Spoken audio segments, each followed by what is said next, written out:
Apa nama rojok buah Dara 7 pintu ni? Gapo dia?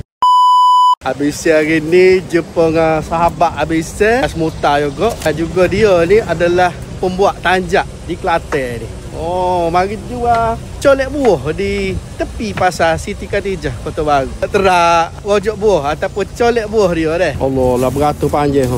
Aduh, beratur panjang weh. Nak tak berhenti beradu lagi ni habis Asmuta kita ni. Habis hakim kita ni 3 je tadi tak duduk lagi. Ya Allah, tengok beratur panjang. Rojok buah anak Dara 7 pintu. Oh, dia tokek dia ni. Apa nama rojok buah anak Dara 7 pintu ni? Cu kira ada berapa pintu? 1, 2, 3, 4, 5, 6, 7 pintu. 7 pintu. Tapi anak dara kau janda kau teruna kau boleh makan belakang. Ya. Ada buah gapo sini? Ada 7 pintu tapi ada 9 beradik. 9 beradik aku mana pula. Ada buah pauh, ada buah kedondong, ada buah jambu, buah apple, ada belakang. Ada belakang. Bagi jual di tepi Masjid Baroah, tepi masjid ni. Tepi masjid ni cari. Ni pakai semuta je tak ada orang lain ni. 10 yang penuh. Tengok ni. 10 yang boleh makan belakang. Yang habis saya nak terah rojok buah anak Dara 7 pintu. Kita nak terah rasa colek buah dia ataupun sos ataupun dia punya kuah dia lah. Rojak dia.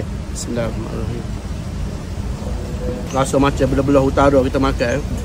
Kita tambah sikit. Boleh tambah? Tambah fakta dia tu. Pekat tak pekat kuah dia tu. Tu. Oh Allah, pekat molek tu. Kita terahkan lagi tu. Kita colek. Dia buah ni, rojak buah ataupun colek buah. Orang Kelantan panggil colek buah. Dia atas kuah dia ataupun sos. Enggak. Bisa pedas-pedas sikit. Nak kata manis tak manis sangat. Memang sedap ah. Sesuai untuk orang rasa rojak buah original daripada utara. Boleh pakat mari di tepi Masjid Al-Baroah, Pasar Besar Siti Khadijah. Setiap hari lah. Setiap hari insya-Allah. Siapa boleh puasa sebelum puasa. 10 pagi lah. 10 pagi boleh mari. Rasa pedas-pedas sikit. Ada Kelantan dia tidak berasa gini. Rasa utara sikit. Pedas-pedas manja. Betul.